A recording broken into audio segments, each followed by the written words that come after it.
বাংলাদেশের উপযোগী যে কোনো একটা পদ্ধতি বাছাই করে পার্লামেন্টের প্রস্তাবিত আপার হাউস লোয়ার হাউস দুই জায়গাতে পিয়ার বানতে হবে।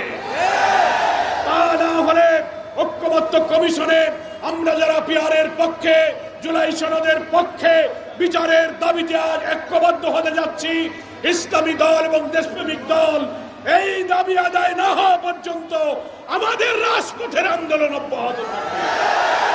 দেশবাসীকে বলবো, আপনারা আন্দোলনের প্রস্তুতি গ্রহণ করুন।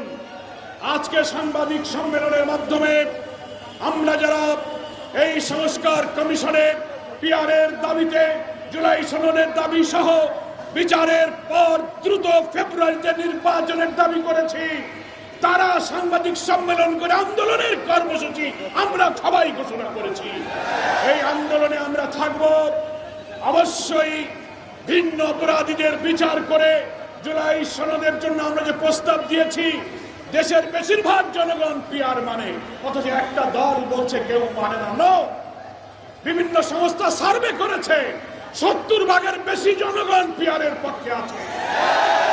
ঐক্যবদ্ধ কমিশনের 31টা দলের মধ্যে 25টা দল পিয়ারের পক্ষে আছে। তারপরে আপনি কেন দেবেন না? আমরা বলেছি, যদি জনগণের মতে দিতে চান, প্রয়োজনে গণভোট দেন, রেফারেন্ডাম দেন। জনগণ যদি পিয়ার মানে তো আপনাদেরকেও মানতে হবে।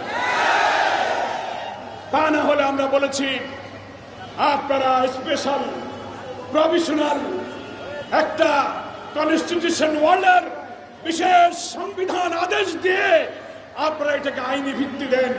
তার ভিত্তিতে নির্বাচন না করে যদি তালবাহানা দেখান, একটি রাজনৈতিক সংকটের দিকে দেশকে যদি ঠেলে দেন, জাতির সামনে মহা দুর্যোগ অপেক্ষা করছে। আমরা জামাত ইসলামীর পক্ষ থেকে ইসলামী আন্দোলন বাংলাদেশ এবং তার সম্মানিত আমির, বাংলাদেশের তৌহিদি জনতার প্রিয় নেতা মুফতি সৈয়দ মোহাম্মদ রেজাউল করিমকে মোবারকবাদ জানাই। জাতির রাজনীতির এই সংকটকালে ইসলামী দল শক্তি ঐক্যের কাণ্ডারি হয়ে জাতীয় ঐক্যের পথে তিনি যে অসাধারণ ভূমিকা রেখেছেন, আপনি এগিয়ে চলুন। জনগণ ইসলামী নেতৃত্বের পাশে থাকবে। জামাত ইসলামের পক্ষ থেকে আজকের এই সমাবেশে দেশবাসীকে, ঢাকাবাসীকে শুভেচ্ছা জানিয়ে আমি আমার বক্তব্য শেষ করছি। ক্ষমা চাচ্ছি, আরেকটি প্রোগ্রামের কারণে আমাকে একটু প্রোগ্রামের ধারাবাহিকতা নষ্ট করে আগেই চলে যেতে হচ্ছে। না হলে সাহেবের কাছ থেকে এজাজত দিয়েছি, নাহলে আমি শেষ পর্যন্ত থেকে যেতে পারতাম।